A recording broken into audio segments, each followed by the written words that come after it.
Hello good morning Good morning, sir. Number 1 को तपाईले हेर्नुभयो है Yes, sir. हेर्नुभयो अब हामी नम्बर 2 को सल्भ गर्ने छौं यो क्लास 6 को स्टुडेन्ट नानीको लागि बनिएको यो भिडियो तपाईले यसलाई सब्स्क्राइब गरेर जोडिनुस् अनि त्यहाँदेखि तपाईले यो भिडियोबाट पुरा फाइदा उठाउनुहोस् होला मेरो शुभकामना छ है नानी हो र अब तपाईले देख्नु हुँदैछ यो question number name the line given in all possible 12 ways.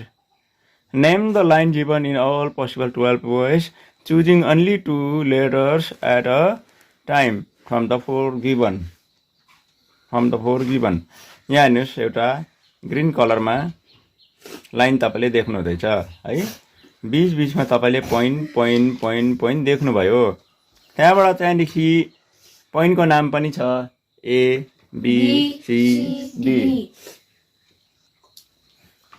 ABCD हामीले के गर्नु भन्दैछ भने नेम द लाइन कतिवटा लाइन भन्दाखेरि चाहिँ 12 वटा कुरा बुझ्नु भयो पोइन्ट त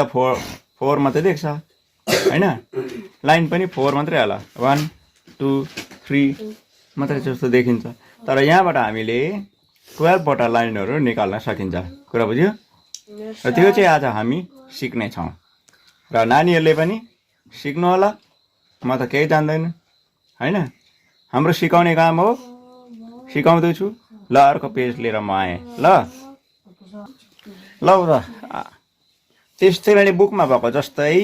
यहाँनेर मैले कोरेर राखिहाले हैन पोइन्ट त्यस्तै छैन same A B C D यो सबभन्दा पहिलो हो भन्नु त म अलिकति ल त यो कुन चाहिँ ट्युसन होला भनेर सोच्नु हुँदैछ होला नानीहरुको साथसाथमा छ ल फर्स्ट लाइन म एन्सर भनेर लेख्दैछु है ल एन्सर ल अब फर्स्ट लाइन भन्नु त सबैजनाले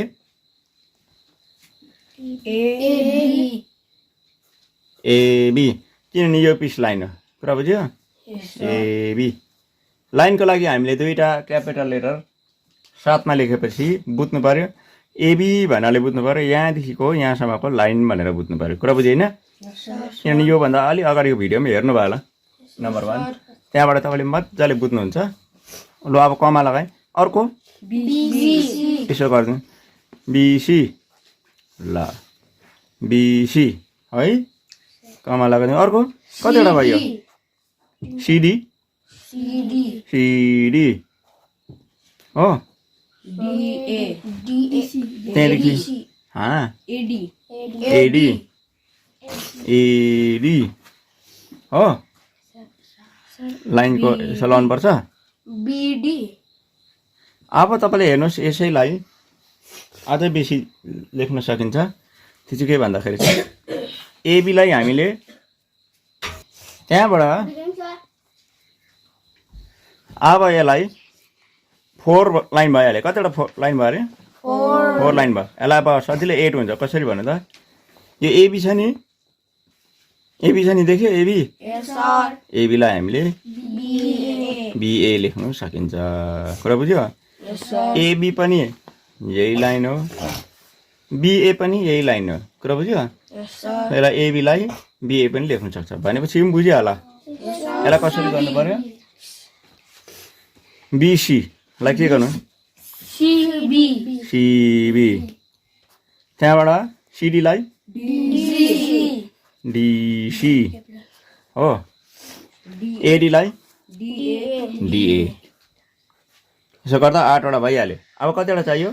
4 अब 4टा चाहियो हैन 4टाको लागि चाहिँ हाम्रो एउटा एसी छ हैन एसी फेरि त्यसैलाई सीए लेख्दा भइहाल्यो हो कि सीए कमा बीडी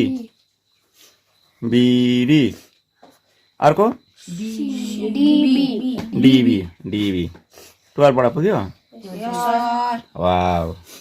यति नै कस्तो सजिलो छ है मजा आउँछ है ज्योमेट्री हामीले नि हेर्दा सिम्पल लाग्छ नानीहरु तिम्रो सानो क्लासमा छौ ठुलो क्लासमा पुगेपछि यो कुरा बहुत आवश्यक हुन्छ बुझ्नुभयो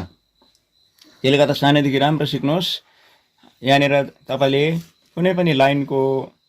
नामहरू लेख्नु चाहिँ करेक्टली नाम लेख्नु तपाईँले राम्रोसँग सिक्नुहोस् कुरा बुझ्नुभयो जस्तै अब अर्को हुन्छ एङ्गलको नामहरू हुन्छ होइन करेक्टली लेखेपछि चाहिँ त्यहाँदेखि बहुत गहिरो गहिरो कुराहरू तपाईँले सिक्नुपर्छ दिमाग लाउनु पर्ने कुरा बुझ्यो यो चाहिँ सजिलो छ र यो बुझ्यो है सबैजनाले पक्का एकपल्ट सबैले वाव भन्दैन भनेपछि नानीहरूले होमवर्क पाउने भयो यो नानीहरूलाई पारा आयो भनेपछि होमवर्क दिनु पर्यो नि त मैले है HW लेखिदिन्छ ल HW होमवर्क है अब सेम त्यही प्र्याक्टिस हो है कतिवटा लाइन निस्किन्छ यसबाट टोटलमा हजुर 12 निस्किन्छ 12 बाट लाइन लेख्नुहोस् ल